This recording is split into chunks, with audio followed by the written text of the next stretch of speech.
Okay, let's go on the record. We're here on State v. Hannah Freeman. Ms. Freeman is here on case 697-119. Before we get into today's courtroom drama, buckle up, because this case is anything but a routine sentencing hearing. What starts as a misdemeanor case quickly spirals into a heated battle over the truth behind a toxic breakup, allegations of stalking, disputed facts, and a judge who isn't afraid to challenge both sides. At the center is Hannah Freeman, a former teacher whose relationship fallout allegedly crossed legal boundaries. But here's where things get complicated. The defense claims key parts of the police narrative are misleading, while prosecutors argue there was a troubling pattern of behavior that caused real distress. As the hearing unfolds, tensions rise, facts are questioned, and a shocking courtroom confrontation erupts after sentencing. The biggest question is this: where should the line be drawn between emotional heartbreak and criminal conduct? Stay tuned, because this hearing takes several unexpected turns.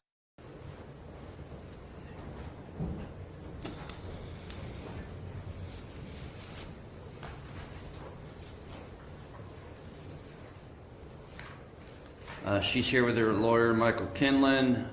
Assistant County Prosecutor Patrick White is here for Brandon Pateo, who is in trial in another courtroom. Ms. Freeman pled guilty back in June to disorderly conduct, a minor misdemeanor in count 1, obstructing official business, a second-degree misdemeanor in count 2, and possessing criminal tools, a first-degree misdemeanor in count 3.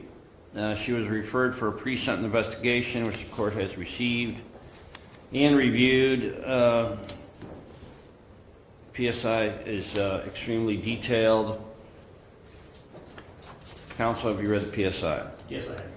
Yes, Your Honor. You find it to be complete and accurate? I do, Your Honor. I find it to be complete. Some of the police report was not accurate, hence the reason for the amended charges. In what way? We provided text that showed that the alleged victim had lied about the stalking and some of the other issues. Well, what part of this document is not accurate? Just where it relates to the police report. Pardon me? Just where it relates to the police report, Your Honor. I don't understand what you're telling me. There's 4 single-space type pages that looks to be largely taken from the police report. Are you telling me the entire PSI is inaccurate? No, just where the alleged victim told the officers that she was stalking. They were still engaged in a relationship at the time. She had planned on spending the night at his house that night with his permission. It's not much.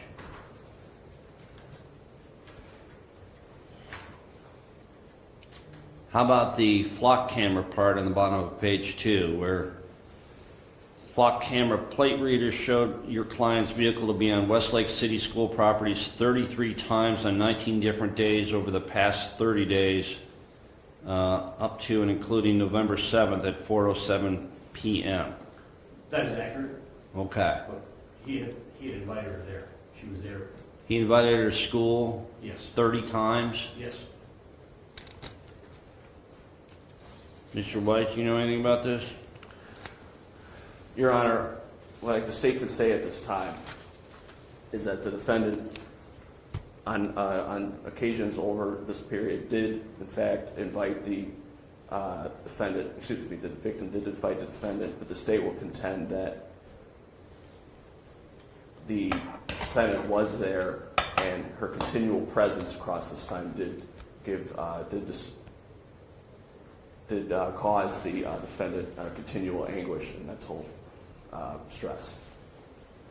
Is there a dispute over whether she took his property? No, Your Honor. No, there's no dispute over that, Your Honor. Well, why didn't your office have her plead to theft? I know this wasn't your case, but I'm here dealing with the confusion. What happened? Your Honor, in this case, the defendant and the victim were engaged in a relationship. They broke up over the pursuing months. the defendant did not get the realization this relationship was over. At different times, she did steal numerous items from the victim in this case. Our office reviewed that. We did see those actions more as a continual pattern of conduct in order to get the victim back into her life. You agree? Is that accurate? And not completely, Your Honor. And we can tell me stand in this county, Mr. Kinlan. Yes, Your Honor. It's our opinion, and the facts would have shown if we would have went to a trial. She did take his book bag for about 3 minutes. She tried to return it.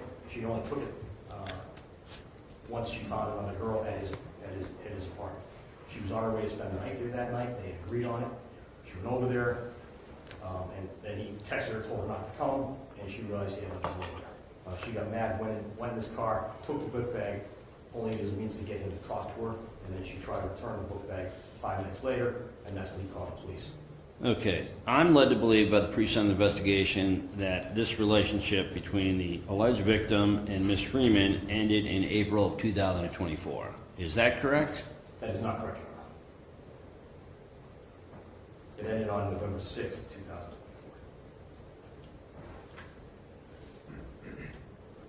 And that's why if you review the discovery that I provided, the text detailed everything. And that's why we had negotiated plea with the charges that we have and that she pled guilty to. Okay, the pre-sentence investigation indicates that your client took 2 backpacks, a red and a black backpack containing a Chromebook laptop computer, an HP laptop computer, the victim's wallet, and a set of car keys to his car, apartment, and work school. Is that correct? That is correct, Your Honor.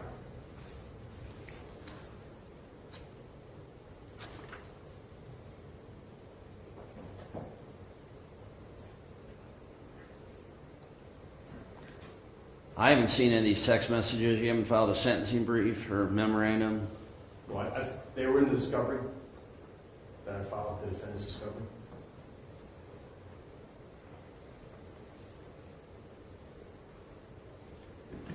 Okay, Mr. White, what would the state like to present? Is there anything else? Thank you, Your Honor. I will say for the record, the state is in compliance with Marcy's law in this matter. Your Honor, obviously this was a difficult situation. This was a toxic relationship. Over the period from April to November, this defendant engaged in conduct that was disturbing and concerning. And state believes there's a heightened concern because she wasn't employed as a teacher at the time. We understand that the victim in this case did at points re-engage with the defendant over these months. But the state is comfortable with this plea offer after extensive conversations and pretrial meetings with the defense counsel, because Ms. Freeman, and it's our opinion, has mental health issues that need to be addressed. I think that's evident from the PSI. I think that's evident from the facts in this case. We do understand that she has taken steps to do that, and as part of this plea, we did make it a condition for supervision in the form of community control, continued mental health treatment, and that is what we'll ask for at this time, Your Honor. Thank you. Okay, Mr. Kinlan, what would you like the court to be aware of? My client's 27 years old. She has a master's degree. She was previously employed as a 4th grade teacher. She lost that job as a result of this incident. She's got no other record other than a noise complaint from several years ago. This is a negotiated plea based upon the facts and based also upon the negotiation that I did with the county prosecutor's office. I believe it's a fair resolution. You're not going to see her back again. Just for the record, she was at the school numerous times helping him with his classwork. There was a principal who was contacted, also listed in discovery, who I had subpoenaed if this case was going to go to trial, who would testify to that fact, that he talked to the victim and the victim told him no, she was there helping him. So there was no stalking in that regard. But she did take his book bag in a heat of passion. She did when she found out he was still seeing this other girl when she was supposed to be over there that night. She wasn't thinking and did so in an emotional state. She is in mental health counseling. She regrets this incident, and I don't think you'll see her back here now. Thank you. Okay, Ms. Freeman, you have the opportunity to speak before we announce your sentence. What would you like me to know? I regret the incident. I definitely acted out of emotion, and I regret that decision that I made that night, and I will take steps necessary to move on from this incident, and you will not see me back here again. Okay, thank you. Okay. Court has considered this matter.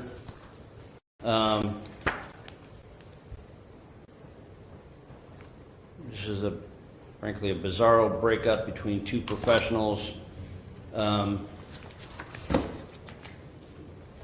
pre-sentence investigation does not paint a pretty picture of your behavior, Ms. Freeman.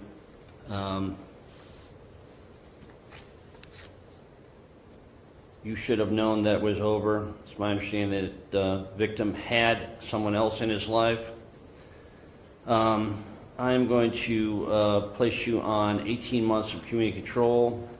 You'll be ordered to have no contact with Mr. McKenzie, the victim, in this case, as a condition of community control.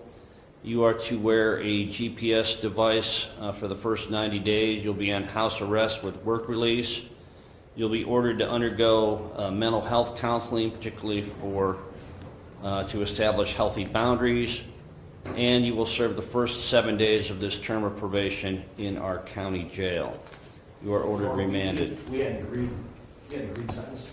You didn't agree with me, Mr. Kinlan, and I am charged with At sentencing. this point, Your Honor, I'm going to make a motion to withdraw her plea, and we'd rather go to trial. Because you don't like the sentence? No, because we don't like the way the court has interpreted the facts. Mr. The facts are Kinlan, not correct. did you talk to me about sentence before you pled your client? You were not available, Your Honor. I'm available all the time, Mr. Kinlan. You chose to plead your sentence, your client. We only met with you one time, Your Honor. At this point, we'd ask to withdraw her. I'm offended that you would make the insinuation here that I don't work enough. I'm not making that insinuation. How long, when was this case indicted? December.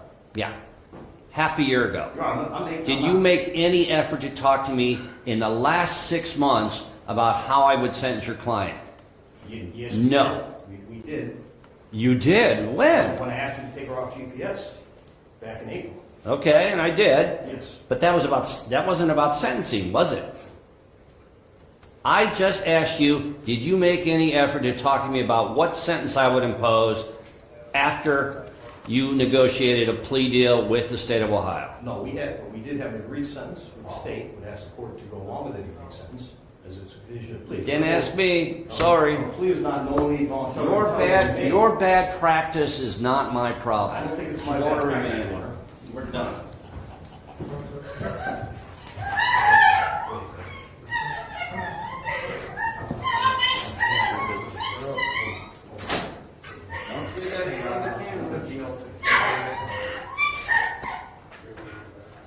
Yeah.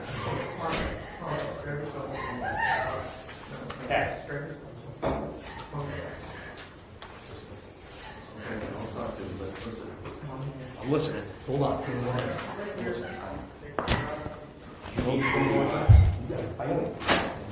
This is the moment where the case becomes about more than just the underlying charges. It becomes a lesson in courtroom procedure, sentencing discretion, and the limits of negotiated expectations. Throughout the hearing, the defense repeatedly emphasized that the relationship remained active much longer than the prosecution's timeline suggested. While the state focused on a pattern of conduct that it believed crossed the line into harmful behavior, the judge ultimately weighed the pre-sentence investigation, the defendant's admissions, the impact on the alleged victim, and the need for future rehabilitation. Importantly, even when attorneys negotiate plea agreements, the final sentencing decision generally remains with the court unless a binding agreement specifically requires otherwise. Here, the judge made it clear that he viewed the conduct more seriously than the defense anticipated, resulting in community control, GPS monitoring, house arrest, mental health treatment, and a brief jail term. The sharp exchange that followed underscored a fundamental courtroom reality. Legal negotiations can influence outcomes, but judges retain broad authority when determining a sentence. As this case comes to a close, it serves as a reminder of how personal relationships can evolve into legal disputes with lasting consequences for everyone involved. Whether you agree with the judge's assessment or believe the defense raised valid concerns about the facts, the hearing demonstrates how courts balance accountability, public safety, and rehabilitation when crafting a sentence. What do you think? Was this punishment appropriate given the circumstances, or did the court go too far? Let us know in the comments below. And if you found this case as shocking as we did, make sure to hit that like button, share your thoughts in the comments, and don't forget to subscribe for more jaw-dropping courtroom breakdowns.